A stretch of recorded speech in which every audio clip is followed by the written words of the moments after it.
पिता संतान हंतारो यत्पदां भुजरेणव स्वीयानां तान् निजाचार्यान् प्रणमामि मुहुर्मुहुः यदनुग्रहतो जन्तु सर्वदुःखातिगो भवेत् तमहं सर्वदा वन्दे श्रीमद्वल्लभनन्दनं सुलभ्य हृदि सर्वेशं श्रीगोपीजनवल्लभम् गुणगानं मुदा कुर्वे तस्य तुष्टै स्वभावतः वन्दे नन्दव्रजस्त्रीणां नूमभीक्ष्णशः यासां हरिकथोद्गीतं पुनाति भुवनत्रयम्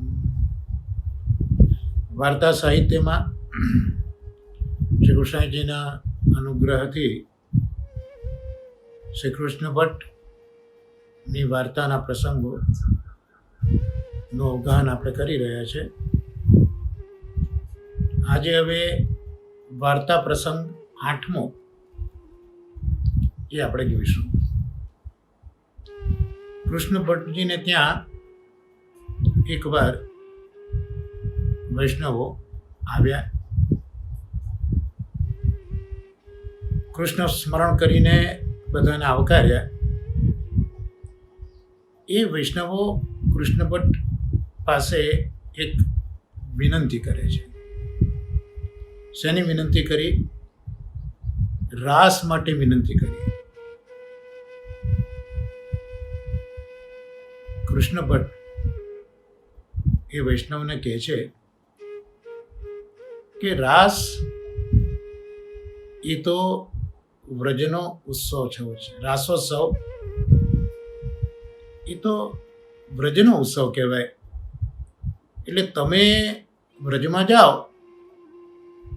અને રાસ જોઈ આવો. બીજી કોઈ જગ્યાએ રાસ બને જ નહીં. એટલે આ વૈષ્ણવોએ ફરીથી વિનંતી કરી કે અમારો મનોરથ તો હમણાં જ છે અને વ્રજ તો અમારાથી ઘણું દૂર છે. એટલે જો આપ અમને આજ્ઞા કરો તો હમણાં રાસ માટેનો જે કંઈ સામાન કે વ્યવસ્થા છે એ અમે સિદ્ધ કરીને લાવીએ. કૃષ્ણ ભટ્ટે જોયું કે વૈષ્ણવોનો આગ્રહ બહુ છે. ત્યારે કૃષ્ણ ભટ્ટે કહ્યું કે હવે પૂર્ણમાસીનો દિવસ આવે ત્યારે તમારો આગ્રહ છે માટે રાસ કરીશું.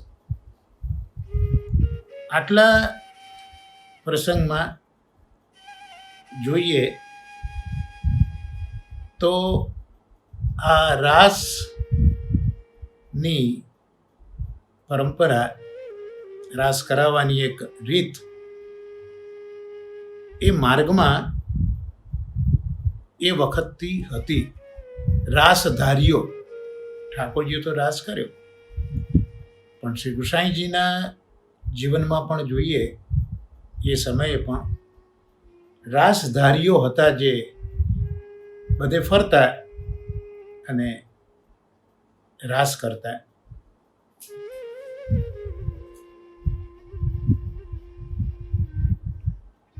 જો પ્રસંગ આપણે જોઈએ તો એક સમયે ચતુર્બુદાસજીના વાર્તામાં આ પ્રસંગ આવે છે કે એકવાર ગુસાઈજી મહારાજ ગોકુલ બિરાજતા હતા. યદુનાથજી પણ એ વખતે ગોકુલ હતા. ઘનશ્યામજીનું એ વખતે પ્રાગટ્ય નથી થયું. એટલે શ્રીજી દ્વારમાં શ્રી ગિરધરજી, શ્રી ગોવિંદરાયજી, શ્રી બાલકૃષ્ણજી, શ્રી ગોકુલનાથજી અને શ્રી રઘુનાથજી, આ 5 બાળકો હતા. એ વખતે આન્યોરમાં આ રાસધારીઓ આવ્યા હતા અને એમને રાસ કરવો હતો. એટલે બધા શ્રી ગોકુલનાથજીની પાસે જઈને વિનંતી કરે છે. એટલે શ્રી ગોકુલનાથજી કહે છે કે મારે તો મોટા ભાઈને પૂછવું પડે. એટલે ગિરધરજી પાસે જઈ અને વિનંતી કરી કે રાસધારીઓ આવ્યા છે આન્યોરમાં અને એમની ઈચ્છા છે રાસ માટેની. ગિરધરજીએ ખૂબ સુંદર જવાબ આપ્યો કે અત્યારે પિતૃચરણો કાકાજી એ તો ગોકુલમાં બિરાજે છે, એમને પૂછવું જોઈએ, એ આજ્ઞા કરે તો જ આ થઈ શકે અને એ હમણાં છે નહીં. છતાં જો તમારી ઈચ્છા હોય તો પછી ચંદ્ર સરોવર ઉપર તમે જાઓ અને રાસ કરજો. અને શ્રી ગિરધરજીએ કીધું સ્પષ્ટપણે કે હું નહીં આવું, ત્યાં જઈને તમે રાસ કરો. ગોકુલનાથજીએ ચતુર્બુદ્ધદાસજીને સાથે લીધા, રાસધારીઓને લઈને ચંદ્ર સરોવર ઉપર આવ્યા અને ત્યાં આવીને રાસનું મંડાણ થયું. રાત વીતતી હતી. ગોકુલનાથજી મહારાજે ચતુર્બુદ્ધદાસને આજ્ઞા કરી કે કંઈક કીર્તન તમે ગાઓ. ત્યારે ચતુર્બુદ્ધદાસજી કહે છે કે જે રાસ કરવા વાળો છે તો મંદિરમાં છે, એ જ્યાં સુધી ન પધારે ત્યાં સુધી મારાથી કીર્તન ન થાય. એટલે બધા વિચારમાં પડે. ત્યાં ચતુર્બુદ્ધદાસજીની આ આરતી હતી અને શ્રીજી બાબાએ સાંભળી લીધી અને ગિરધરજીને આજ્ઞા કરી કે આપણે જઈએ રાસની અંદર, આપ ચલો ચંદ્ર સરોવર પર, ત્યાં રાસ કરી. અને એનો અનુભવ હૃદયમાં ચતુર્બુદ્ધદાસજીને થયો કે ઠાકોરજી પધારે છે. એટલે બધા જરા થોડા ઈચ્છા થોડી કેમની મંદ પડી ગઈ હતી. પણ ચતુર્બુદ્ધદાસે કીધું કે હમણાં થોડીક વારમાં જ શ્રી ગિરધરજી ઠાકોરજીને લઈને પધારે છે. અને થોડી વારમાં શ્રી ગિરધરજી ઠાકોરજી લઈને પધાર્યા. જે રાસધારીઓ હતા એમને ગોરધનાજીના દર્શન ન થયા, પણ બાકી આ ભાઈઓને ગોરધનાજીના દર્શન થયા. રાસધારીઓને તો ખાલી ગિરધરજીના જ દર્શન થયા. અને પછી ચતુર્બુદ્ધદાસજીએ ઠાકોરજી ત્યાં રાસમાં રાસ શરૂ કર્યો અને એ વખતે ચતુર્બુદ્ધદાસે અદ્ભુત નટ ભેખ ધરે એ કીર્તન ઠાકોરજીને આગળ રજૂ કર્યું હતું. તો આવો આ પ્રસંગ જે છે રાસનો, તો એ જે રાસ છે એ રાસમાં ઠાકોરજીનું હોવું એ બહુ જરૂરી છે. અને રાસ આમ તો દસમ સ્કંદમાં જોઈએ તો દસમ સ્કંદની અંદર તામસ ભક્તોના ફલ પ્રકરણમાં રાસનો ઉલ્લેખ શ્રીમદ ભાગવતમાં જોવામાં મળે છે. પણ આ રાસ કેટલો બધો કિંમતી છે એ વસ્તુ આપણે સમજીએ. કારણ કે કૃષ્ણ ભટ્ટ ના જ પાડે છે કે રાસ અહીંયા ન થાય, વ્રજમાં જ તમે રાસ માટે જાઓ. પણ વૈષ્ણવોનો આગ્રહ અને વૈષ્ણવ તરફ કૃષ્ણ ભટ્ટનો સ્નેહ માટે એ રાસ કરવા તૈયાર થયા છે. તો આ રાસનો વિચાર આપણે કરીએ જ્યારે આ પ્રસંગ નીકળ્યો ત્યારે શ્રીમદ ભાગવતજીના આધારે તો દસમ સ્કંદમાં પ્રભુએ ગોપીજનોને રાસ ક્યારે કરાવ્યો? એક તો પ્રભુએ જન્મ લીધો જન્મ પ્રકરણમાં, એ પછી તામસ ભક્તોને પ્રેમ થાય પ્રભુમાં એ પ્રકારની લીલા કરી. એ પછી આસક્તિ થાય એ પ્રકારની લીલા પ્રભુએ કરી. ત્યાર પછી વ્યસન આ તામસ ભક્તોને થાય પ્રભુમાં એ પ્રકારની લીલા કરી. અને એ કક્ષાએ પહોંચ્યા પછી પ્રભુએ રાસલીલાનું દાન કર્યું છે ફલ પ્રકરણની અંદર, જેમાં 7 અધ્યાયો આપણે જોવા મળે છે. 29 થી લઈને 29, 30, 31, 32, 33, 34 અને 35 આ 5 અધ્યાયોમાં રાસલીલાનું વર્ણન જોવા મળે છે. પણ એમાંય જે પ્રથમ 5 અધ્યાયો છે 29, 30, 31, 32 અને 33 એ 5 અધ્યાયો રાસ પંચાધ્યાય તરીકે ઓળખાય છે. પછીના 2 અધ્યાયો છે એમાં તો પ્રવૃત્તિ લીલા અને નિવૃત્તિ લીલાનો ઉલ્લેખ છે. એટલે આ રાસ પંચાધ્યાયમાં પ્રભુનું પોતાના સ્વરૂપથી રમણ છે. એટલે 29 થી 5 અધ્યાયોમાં પ્રભુએ રૂપ રમણ કર્યું છે, જે રાસ પંચાધ્યાય તરીકે ઓળખાય છે. એટલે 29મા અધ્યાયમાં પ્રભુએ જે લીલા કરી છે, ગોપીજનોને બોલાવ્યા છે, પાછા જવાનું કહ્યું છે અને ગોપીજનોએ ઉત્તર આપ્યો છે ઠાકોરજીને. તો ઠાકોરજી ત્યાં ઐશ્વર્ય પ્રગટ કરીને આત્મલીલા કરીને લઘુરાસ ઠાકોરજીએ ગોપીજનો સાથે કર્યો છે 29મા અધ્યાયની અંદર. 30મા અધ્યાયમાં ગોપીજનોને જે મદ થયો, ઠાકોરજી અંતર્ધાન થયા અને ગોપીજનો ઠાકોરજીનું અન્વેષણ શોધવા નીકળ્યા છે. અહીંયા ઠાકોરજીનું વીર્ય ધર્મ છે, કારણ કે ગોપીજનોએ ઠાકોરજીની લીલાનું અનુકરણ કર્યું છે. એટલે પ્રભુ જેમાં બિરાજીને આ લીલા કરાવે છે એમની પાસે, નહીં તો બધી લીલા ન થાય. એટલે આ પ્રભુનું વીર્ય ધર્મ અહીંયા છે, જે મનોલીલા છે.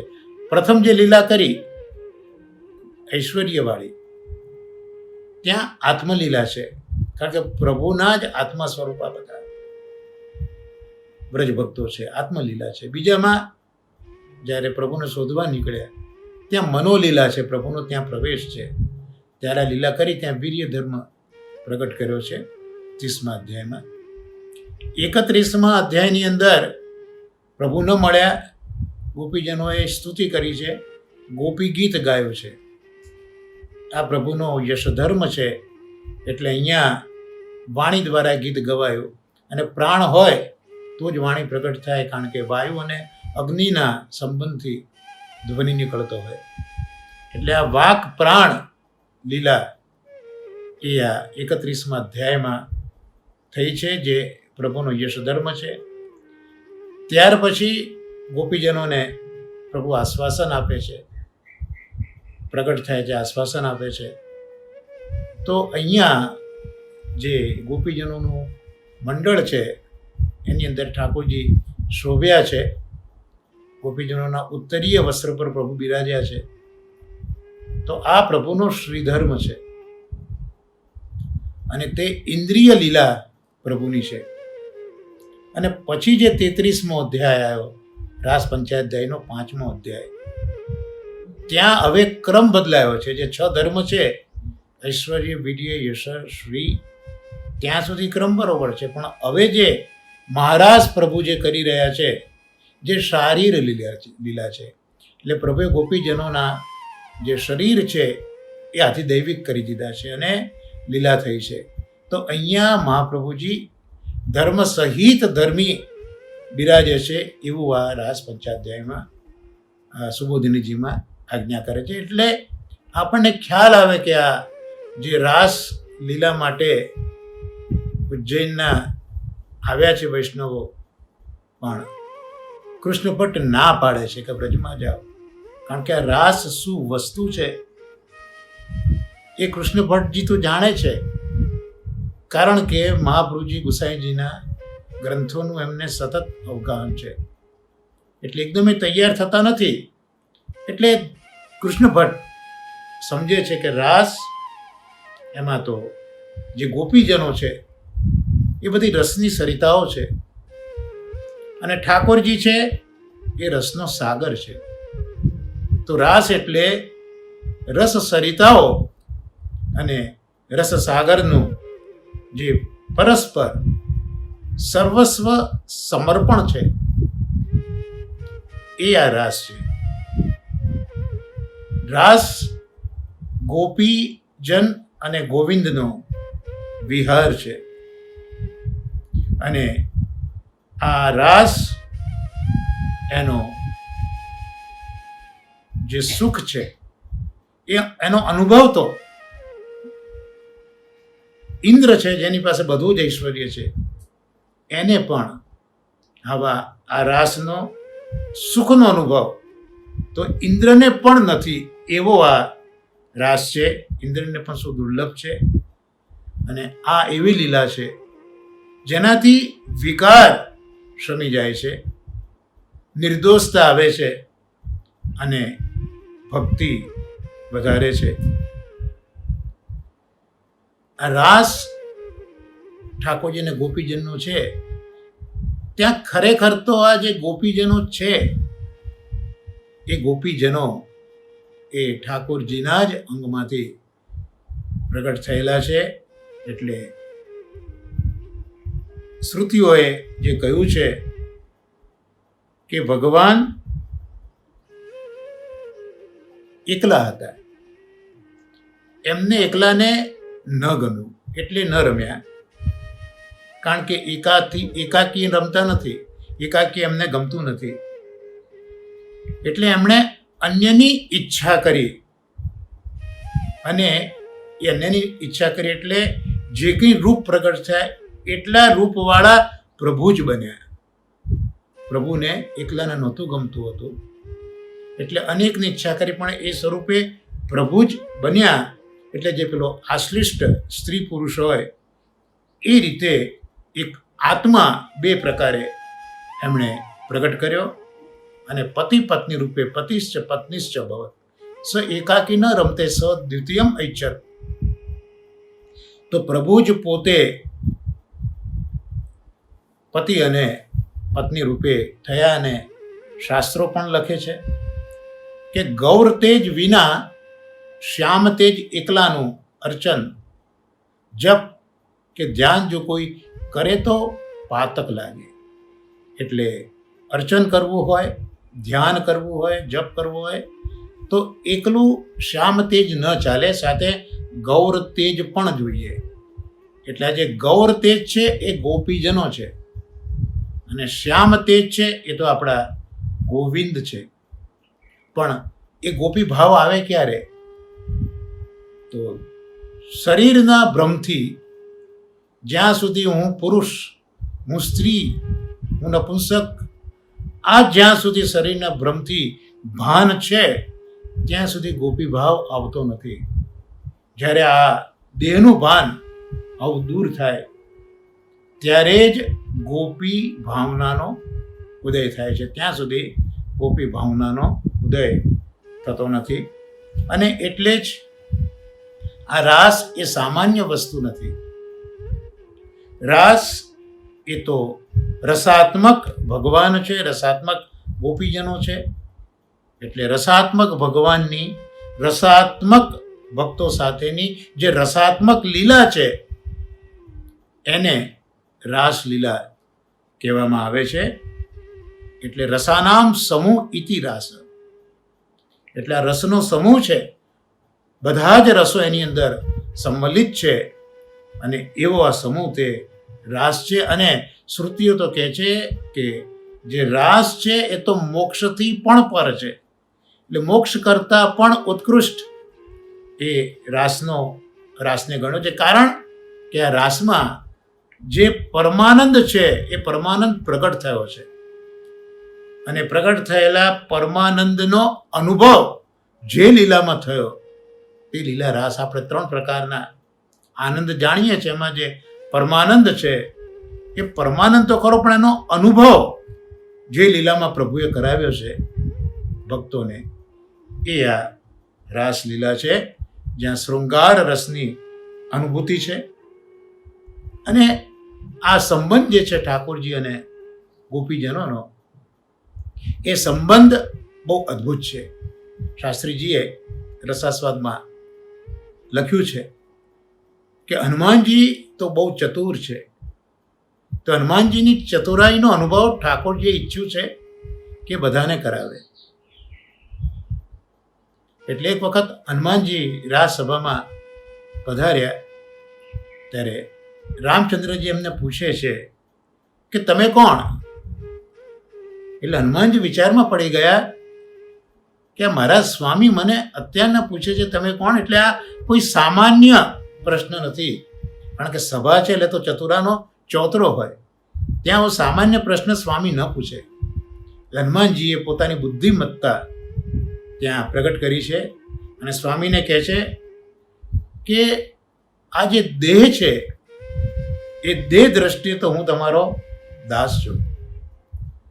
આમાં જે જીવ રહ્યો છે એ જીવ દ્રષ્ટિએ તો હું તમારો અંશ છું, પણ વાસ્તવમાં જોવા જઈએ તો જે આપ છો એ જ હું છું. તો બસ અહીંયા રાસમાં પણ જે ઠાકોરજી અને ગોપીજનોનો સંબંધ છે તે આ જ સંબંધ છે કે પ્રભુને રાસ કરવો છે. અને મૂળભૂત તો એ જે ઋષિરૂપા અને શ્રુતિરૂપા ગોપીજનો હતા એ ગોપીજનોનો મનોરથ સંપન્ન પ્રભુએ કરવો છે. તો આવો આ જે રાસ છે એ રાસ કેટલી બધી અહેમિયત પુષ્ટિમાર્ગમાં ધરાવે છે. અહીંયા લૌકિક કામનો તો કોઈ પ્રવેશ જ નથી. એવા આ અદ્ભુત રાસની એક મનોરથ સાથે આ ઉજ્જૈનના વૈષ્ણવો આવ્યા હતા. એટલે કૃષ્ણદાસ એનું મહત્વ સમજે છે. એટલે કૃષ્ણદાસ શરૂઆતમાં ના પાડે છે, પણ બહુ જ્યારે વૈષ્ણવનો આગ્રહ જોયો ત્યારે કૃષ્ણ ભટ્ટે એમને પૂર્ણમાસીનો દિવસ આપ્યો અને એ દિવસે આ બધા વૈષ્ણવો આ રાસધારીઓને લઈને આવ્યા. કૃષ્ણ ભટ્ટે જે બધા રાસધારીઓ આવ્યા હતા એ બધાને સ્વરૂપના શણગાર કર્યા. કારણ કે એ તો બધા મનુષ્ય હતા, પણ રાસના જે સ્વરૂપો છે એ સ્વરૂપ અનુસાર કૃષ્ણ ભટ્ટે બધા શણગાર કરાયા. અને જે મુખ્ય જે ઠાકોરજીનું સ્વરૂપ હતું એના માટે શણગાર કરી અને એના માથા પર મુકુટ પણ ધરી દીધો. તો આટલું કૃષ્ણ ભટ્ટે કરાવ્યું. તો આ ગુસાઈજીનો અનુગ્રહ તો જુઓ કૃષ્ણ ભટ્ટ ઉપર, કે કૃષ્ણ ભટ્ટે આટલું કરાવ્યું તો એનાથી શું થયું કે બધા જ જે રાસના સ્વરૂપો હતા એ સિદ્ધ થયા. આ સામર્થ્ય કૃષ્ણ ભટ્ટનું છે કે આ જે રાસમાં જે સ્વરૂપો હતા ને એ બધા આ રીતે કૃષ્ણ ભટ્ટે સિદ્ધ કરાયા. પાસે એક છોકરી બેઠી હતી, બહુ ભાવવાળી છોકરી હતી.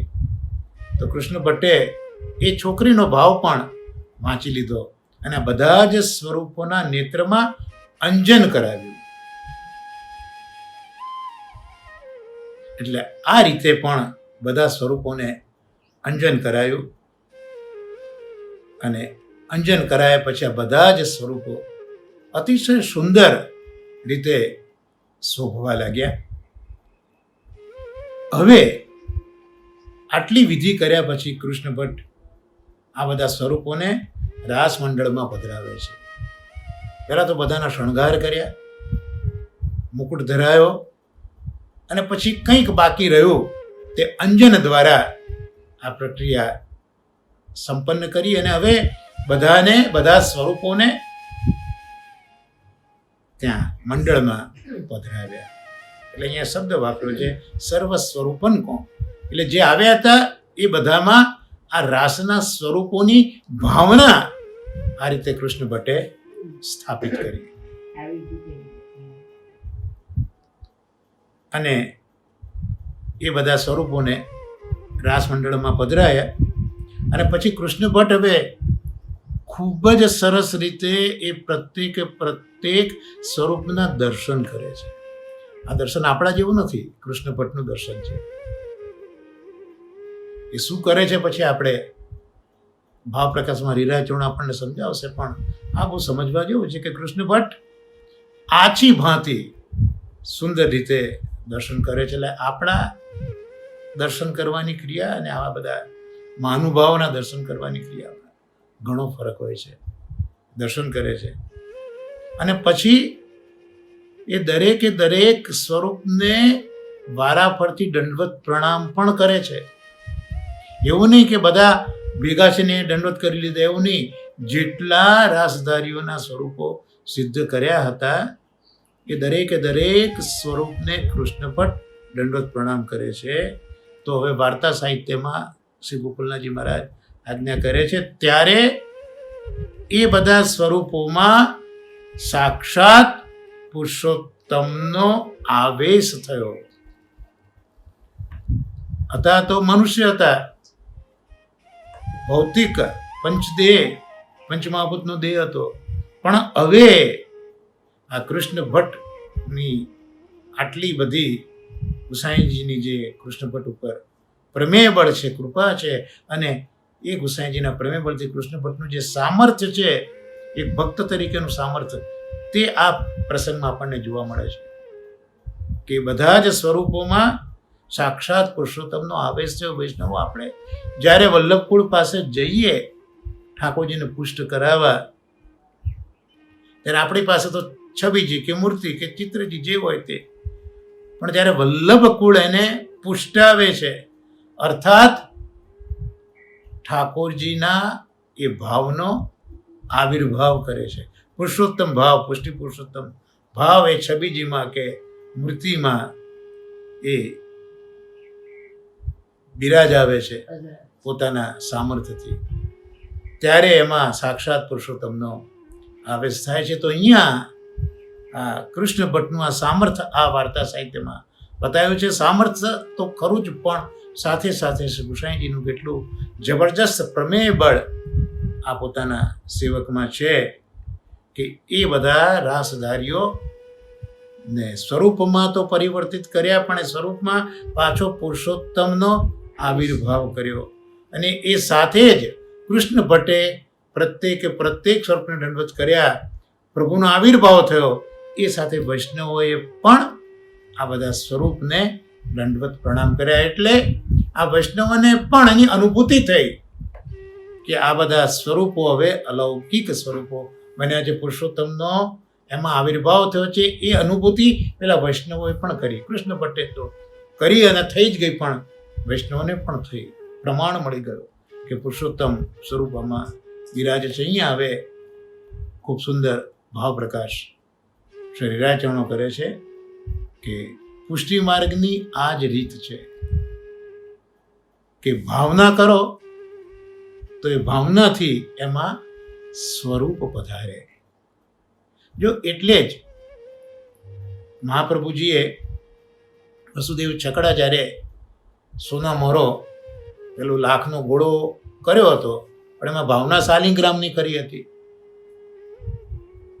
એ મોરો ચોરાય નહીં, એટલે રસ્તામાં પેલો વૈરાગીનો વેશ લીધો અને લાખનો ઘોડો એમાં શાલિગ્રામની ભાવના કરીને પૂજા કરે. તેથી લોકોને લાગે કે આ તો શાલિગ્રામ છે, પણ એની અંદર સોના મરો હતી. એટલે જ્યારે પહોંચ્યા ત્યારે એ લાખના ઘોડાને ભાગ્યો, ત્યારે મહાપ્રભુજીને રોક્યા કે વસુદેવ આવું ન થાય, તમે આની અંદર ભાવના કરી શાલિગ્રામની, તો એ જે ભાવના કરી એટલે એમાં આવિર્ભાવ થાય, એટલે આવું ફરીથી ન કરતો એમ સમજ પણ આપી. એટલે અહીંયા પુષ્ટિ માર્ગની આ રીત બતાવી, શરીરાય ચરણો બતાવે છે. કૃષ્ણ ભટ્ટે અહીંયા જે કર્યું ને, તો કૃષ્ણ ભટ્ટે અહીંયા ભાવના કરી, એટલે પુષ્ટિ માર્ગની આ રીત પ્રગટ કરી કે ભાવનાથી જ સ્વરૂપ પધારતું હોય છે. સરખામણી કરે છે કે મર્યાદા માર્ગમાં વેદ મંત્રથી આહ્વાન કરે.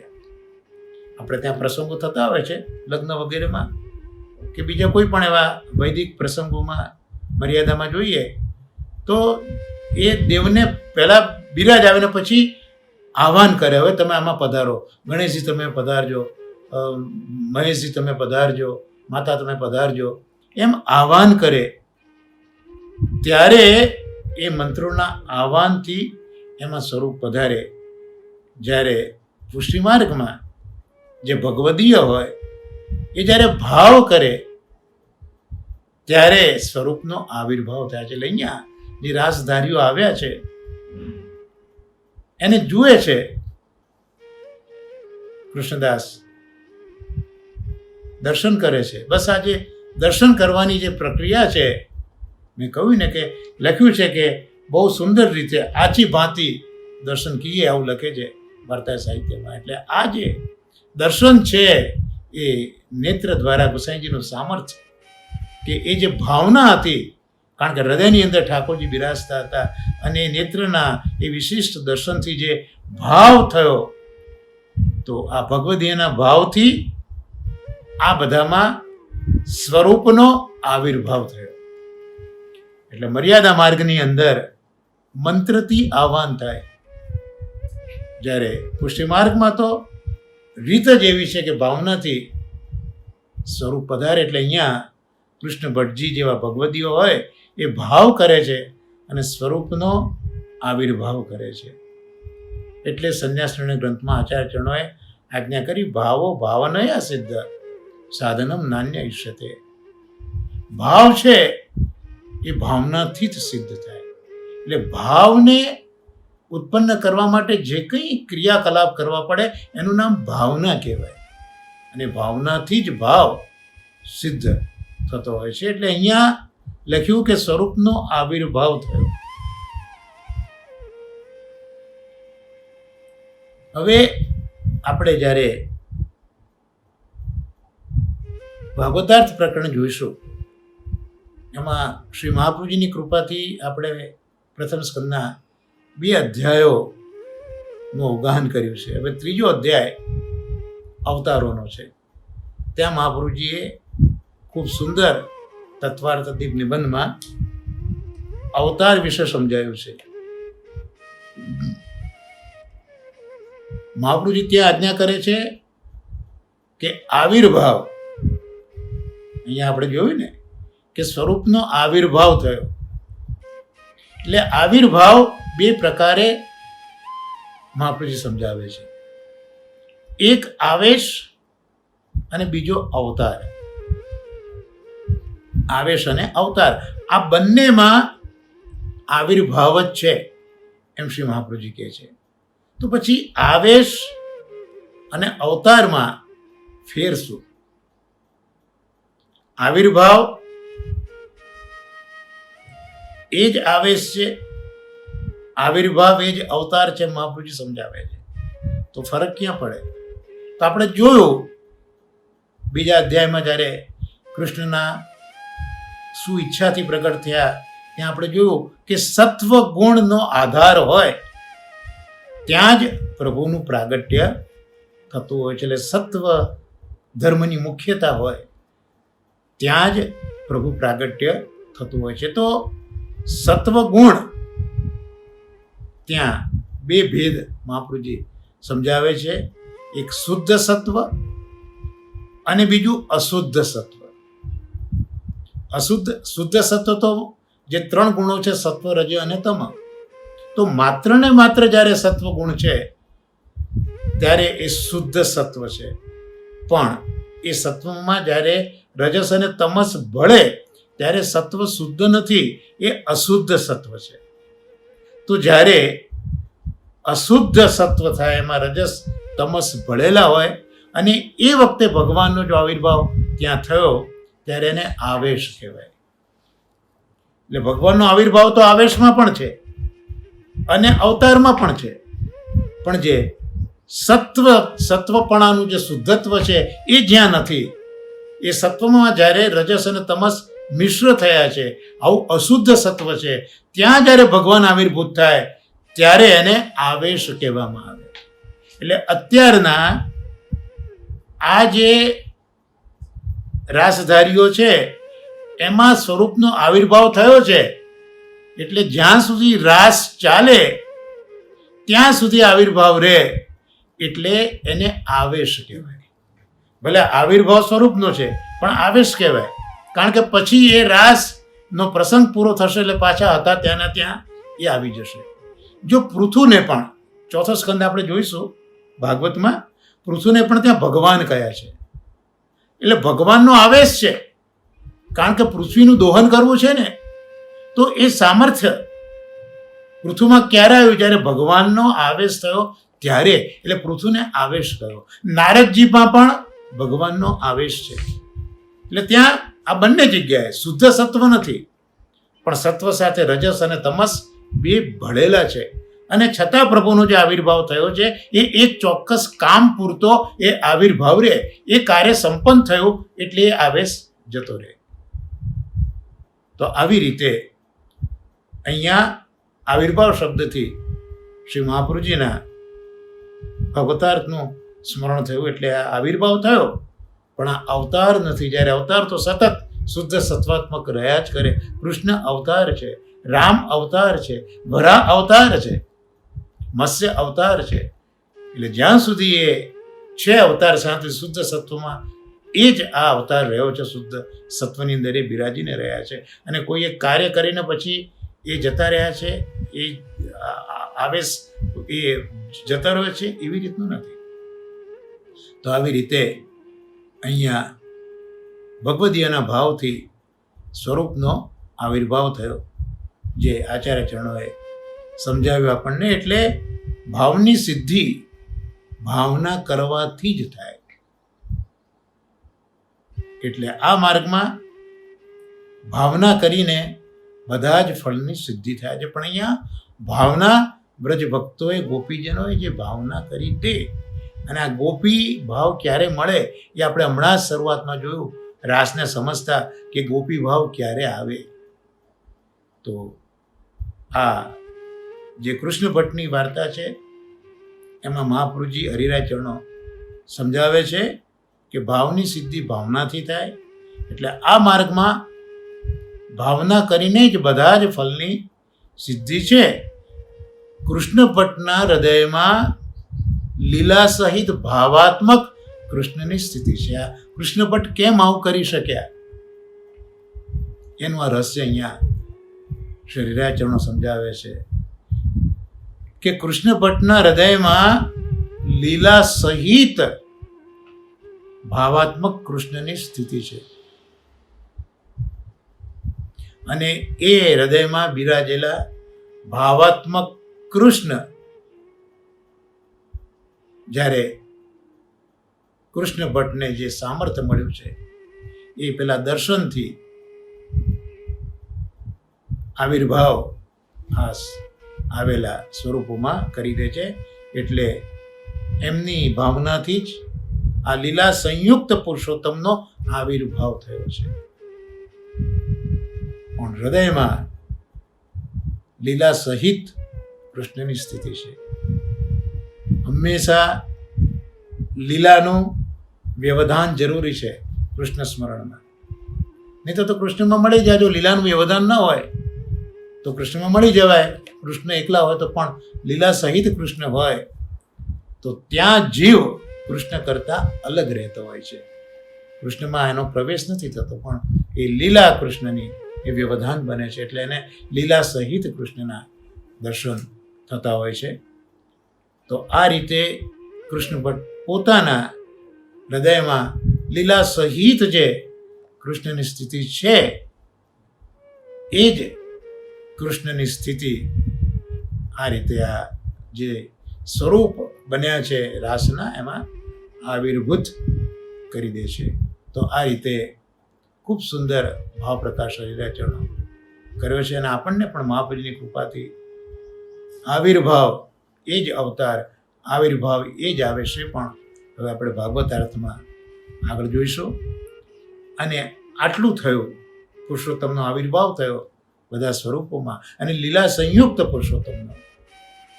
એકલા પુરુષોત્તમ પ્રવેશ કરે તો મોક્ષ થઈ ગયો ને, પુષ્ટિ માર્ગીય.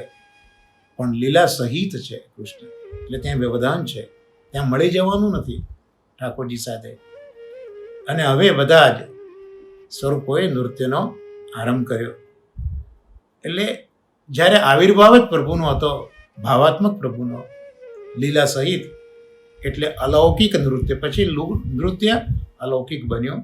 એટલે ત્યાં તો વાજિંત્રો પણ વાગવા માંડ્યા. જેમ ઠાકોરજી રાસલીલા કરી અને વાજિંત્રો વાગતા હતા એમ વાજિંત્રો વાગ્યા, એ પણ બધા અલૌકિક.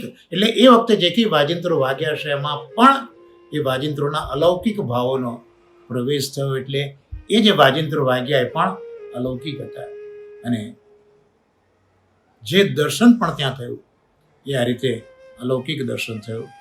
અને આ અલૌકિક દર્શન કરીને વૈષ્ણવ પોતપોતાના મનમાં ખૂબ જ પ્રસન્ન થયા.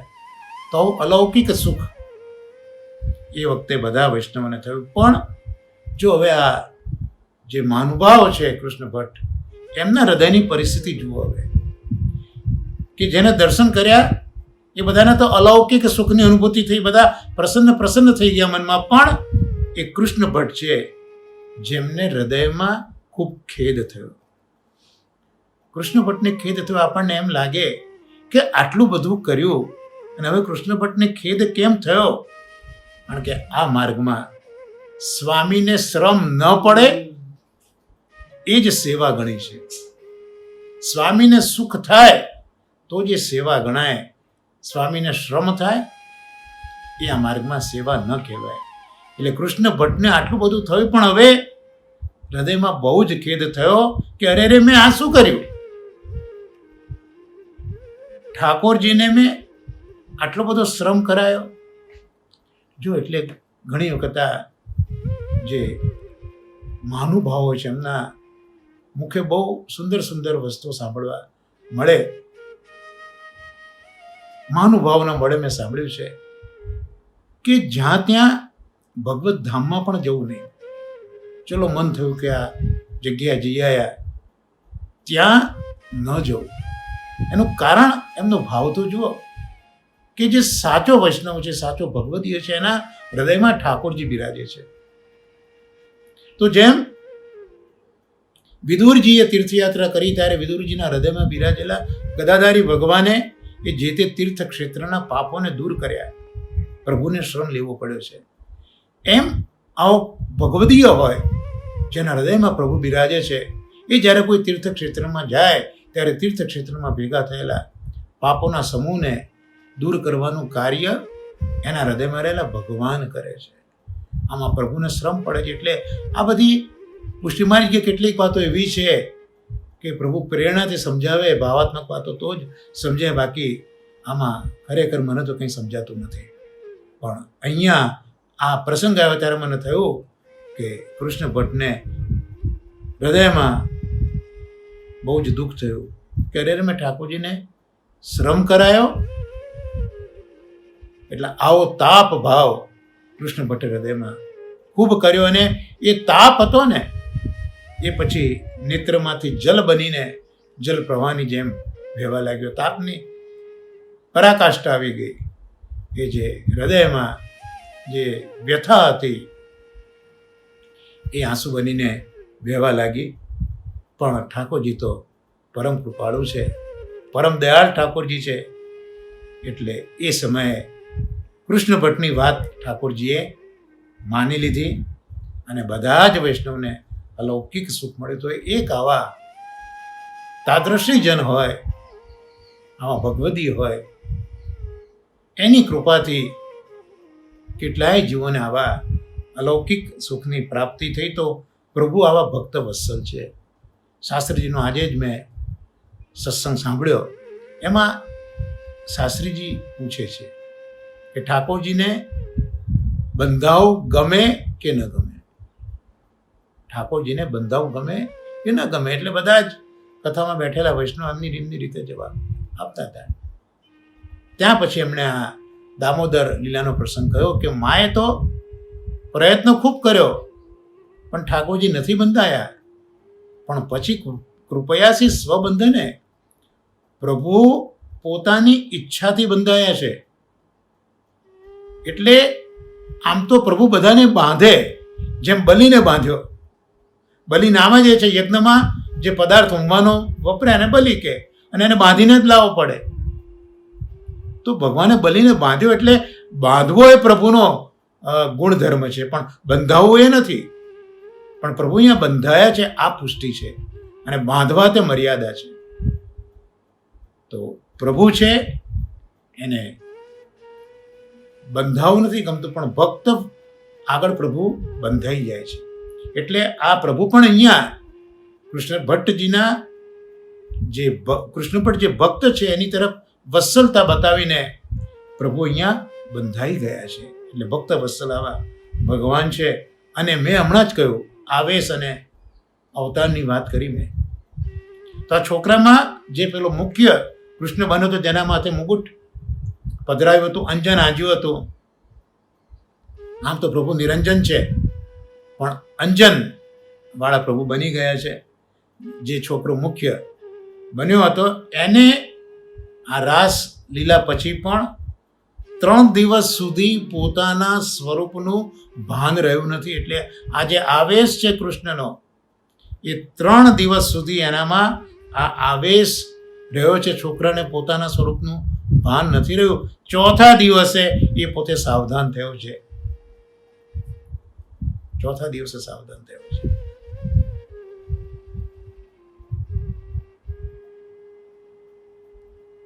અમારા ત્રીજા ઘરમાં નંદ મહોત્સવ વાળા એક વ્રજ કૃષ્ણલાલજીનો પ્રસંગ આવે છે કે જ્યારે કૃષ્ણ જન્મની જે લીલા નંદોત્સવ થતો, તો એ નંદોત્સવમાં એ લીલામાં એટલા બધા પહોંચી જતા કે 3 દિવસ સુધી એ પોતે લીલામાં રહેતા હતા. આવો આ પ્રભાવ લીલાનો રહેતો હોય છે, આવો આવેશ થઈ જતો હોય છે. તો આ છોકરાને પણ ચોથા દિવસે સાવધાનતા એનામાં આવી. બીજું વર્ષ થયું, પાછા પેલા રાસધારીઓ આવ્યા, એટલે બધા કૃષ્ણ ભટ્ટ પાસે પાછા આવ્યા. ત્યારે કૃષ્ણ ભટ્ટ હવે તો ના પાડી દીધી કે હવે તમે રાસ કરાવો, મારે હવે તમને આ રાસ ફરીથી અહીંયા કરાવો નથી. એટલે પેલા બધા રાસધારી આવ્યા હતા, રાસ તો કર્યો, પણ એ જે સુખ કૃષ્ણ ભટ્ટે જે રાસ કરાયો તો આગલા વર્ષે ને જે મળવું જોઈએ એ સુખ ન મળ્યું. એટલે વૈષ્ણવ મનમાં વિચાર કરતા હતા કે કૃષ્ણ ભટ્ટ વિના તો આવી જે રાસની શોભા છે એ બીજું કોણ બતાવી શકવાનું હતું, કોણ લાયક છે. આવો નિર્ધાર વૈષ્ણવોએ કર્યો. તો આ કૃષ્ણ ભટ્ટ એ આવા ભગવદીય છે. એ આ 8મી વાર્તાની અંદર આપણે જોયું રાસલીલાના પ્રસંગમાં. અને હવે હરિરાય જાણો ભાવ પ્રકાશ તો કર્યો વાર્તા સાહિત્યમાં હરિરાય જોયું. હવે શિક્ષાપત્રમાં હરિરાય ચરણો આપણને શું સમજાવે છે એ પણ જોઈ લઈએ. તો પ્રથમ શિક્ષાપત્રનો 17મો શ્લોક એ આપણે આજે જોઈશું. આપ બોલી શકો છો, આપની પાસે પુસ્તક બિરાજે છે, સાથે બોલો. પ્રથમ શિક્ષાપત્ર 17મો શ્લોક. પૂર્વાવસ્થા ફલમ કૃષ્ણ કેવલશ્ચોત્તરો મદ તસ્યૈવાસ્યં કૃપાપૂર્ણ પ્રભુ શ્રીવલ્લભા વિદ.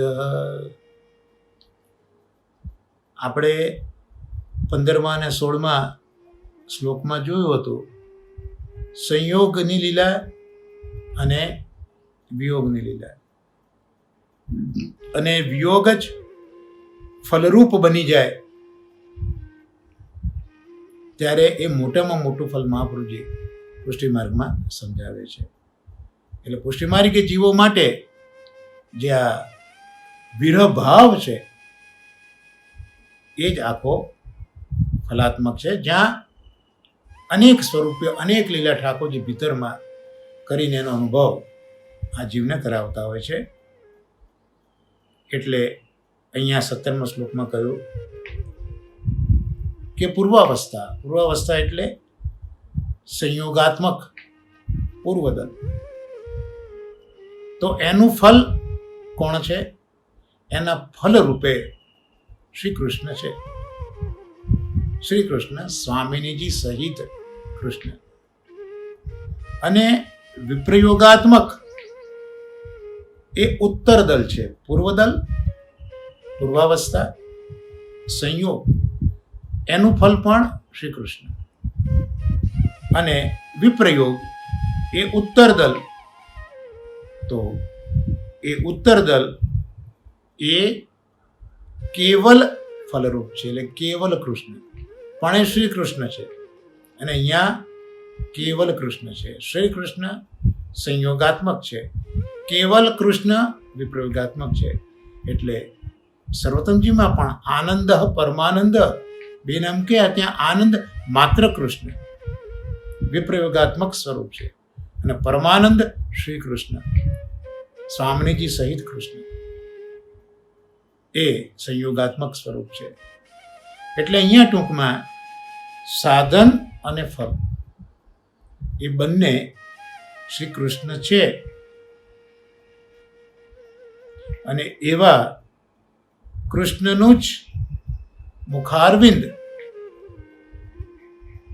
એ કૃપાપૂર્ણ શ્રી વલ્લભાધીશ શ્રી આચાર્યજી છે. એના વિવેચનમાં શ્રી ગોપેશજી સમજાવે છે કે ભાઈ આપણો તો સમય કેવો છે કે કંઈ પણ સેવા કરીએ એટલે કંઈક ફલની વાસના હોય ને હોય. આવો ઓવરઓલ જે સિનેરિયો સમાજનો છે એમાં આપણે જોવા મળે છે કે કંઈક સેવા થાય તો ફલની ઈચ્છા પણ હોય. તો અહીંયા તો કહી દીધું કે ચાહે સંયોગ અવસ્થા હોય કે ચાહે વિયોગ અવસ્થા હોય, પણ એનું ફલ તો કૃષ્ણ જ છે. કૃષ્ણનું મુખારવિંદ શ્રી આચાર્યજી જ છે. તો આવું કઈ રીતે શક્ય છે? એટલે અહીંયા ગોપેશજી આ શંકા મૂકીને જ સમજ આપી રહ્યા છે કે હવે જો કોઈ એમ શંકા કરે કે ઠાકોરજીની સેવા કરી અને કંઈ પણ ફલની પણ વાસના રાખવાની નથી, આવું સંભવે જ કેમ? ગીવ અને ટેકનો આ જમાનો છે. તો કૃષ્ણ સેવા, ઠાકોરજીની સેવા કરો અને ફલની વાસના પણ નથી રાખતા, આવું સંભવે કેમ? આજે સામાન્ય એક મગજમાં આપણને થાય એ વિચારને સમજીને જ અહીંયા શ્રી ગોપેશજી સમજાવે છે કે વેદમાં જેટલી જેટલી ક્રિયા બતાવી છે તે સર્વનું ફલ પણ બતાવ્યું છે કે ભાઈ તમારે જીતવું છે તો તમે આ કરો, તમારે લક્ષ્મી જોઈએ છે તો તમે આ સાધન કરો. તો વેદે જે જે પ્રક્રિયાઓ બતાવી છે, જે વિધિ બતાવી છે, સાથે સાથે એનું ફલ પણ બતાવ્યું છે. શ્રીમદ ભાગવતમાં પણ જોઈએ તો જુદા જુદા ફલો શ્રીમદ ભાગવતમાં છે. તો મહાપ્રભુજી પુષ્ટિમાર્ગી જીવોને સમજાવે છે કે ભાઈ આ બધા ફલો કેમ? કે જેથી એ ક્રિયા કરવામાં જીવને રસ પડે. કારણ કે આ ઓવરઓલ સિનેરિયો આ છે કે કંઈક થતું હોય તો કોઈ કંઈક કરવા તૈયાર છે. એટલે વેદોમાં પણ જે બધા ફલ બતાવ્યા છે એ એટલા માટે કે જીવ કંઈ જ નથી કરતો, એના કરતાં કંઈક કરતો થાય અને કંઈક કરતો થાય તો પ્રભુ પછી જો એનો અધિકાર હશે તો જીવમાં એવું પરિવર્તન કરશે કે પછી એને એ વેદમાં બતાવેલી ક્રિયાઓની ફલની ચિંતા નહીં હોય, પણ પછી એને વેદમાં સમજાવેલા કૃષ્ણ જ એને ફલ રૂપે એક દિવસ દેખાશે. જેમ માં હોય છે એ છોકરાને કડવી દવા પાવી હોય તો કહે છે કે હું તને આ ચોકલેટ આપીશ. તો અહીંયા ચોકલેટ આપવી એ જે છે એ પેલાને દવા પીતો કરવા માટે છે. ચોકલેટ દવા માટે આપે જેથી દવા પીએ. એમ અહીંયા વેદે જે કંઈ બતાવ્યું છે એ જીવ કરતો થાય માટે એને આવું કંઈક ફલ બતાવ્યું. તો પેલો છોકરો પણ ચોકલેટની લાલચે દવા પીએ તો સારો થશે.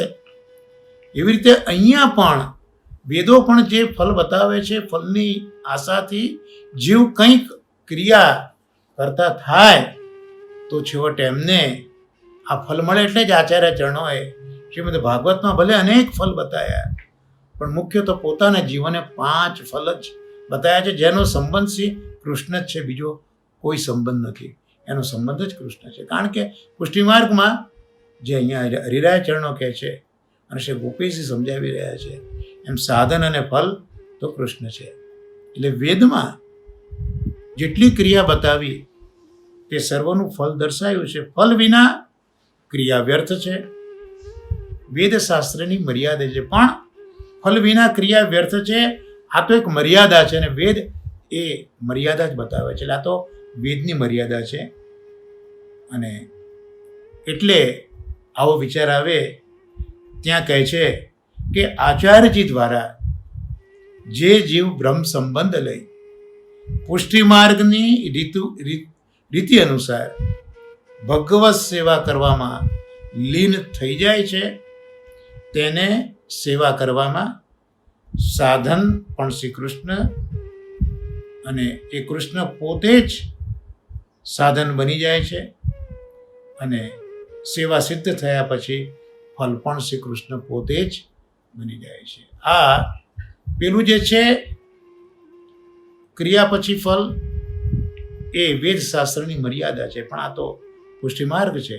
એટલે પુષ્ટિ માર્ગની રીત એ વેદ માર્ગ કરતાં કંઈક જુદી છે. પુષ્ટિ માર્ગને વેદ સાથે સંબંધ નથી એવું નથી. પુષ્ટિ માર્ગને વેદ સાથે સંબંધ છે જ, પણ એની રીત જે છે એ રીત જુદી છે. જેમ શ્રીમદ ભાગવત એ વેદનું જ ફલ છે, પણ વેદનું ફલ હોવા છતાંય સ્વતંત્ર છે. એવી રીતે પુષ્ટિ માર્ગનો સંબંધ તો વેદ માર્ગ સાથે જ છે, પણ સાથે સાથે અહીંયા ભગવત ધર્મને પ્રાધાન્ય છે. શરીરનો ધર્મ એ વેદમાં છે, જ્યારે આત્માનો ધર્મ એ ભાગવતમાં છે.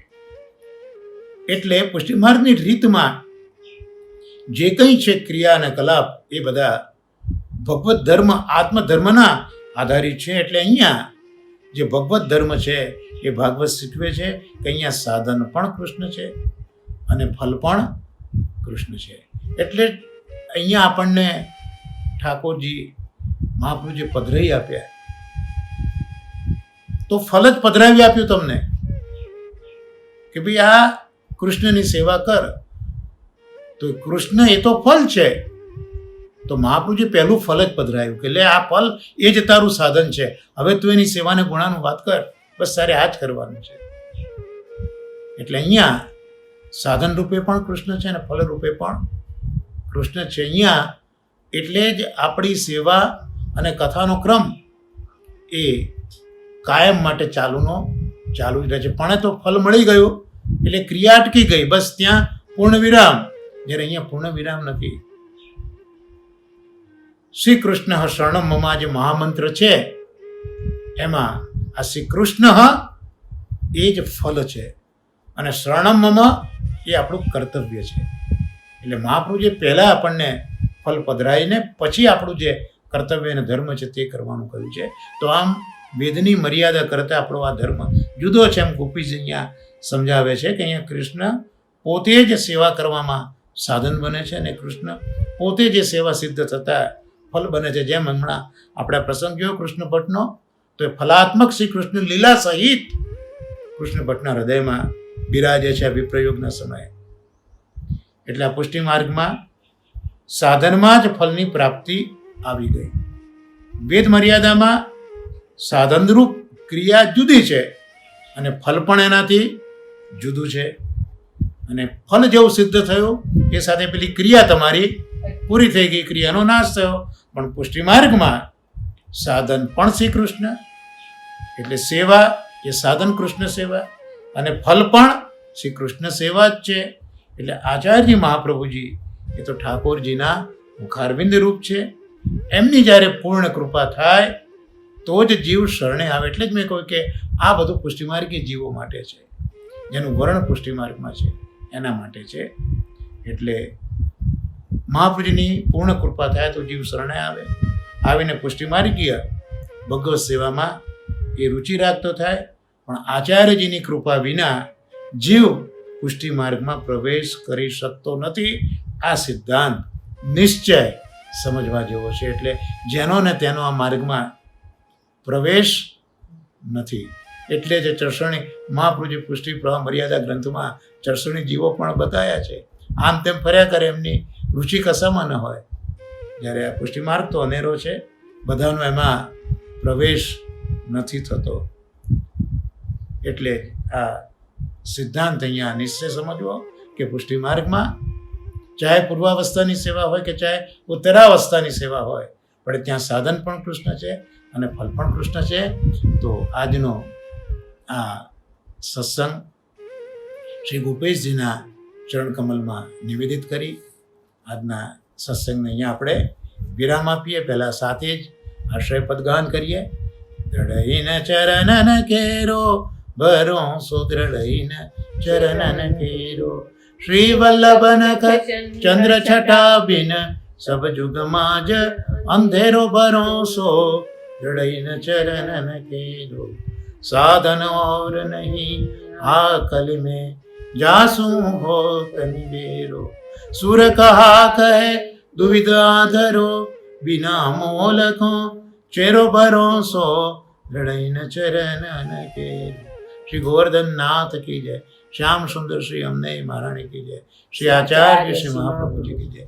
सर्वे वैष्णव ने महाराज वर्षाना भगवत स्मरण અને વંદન.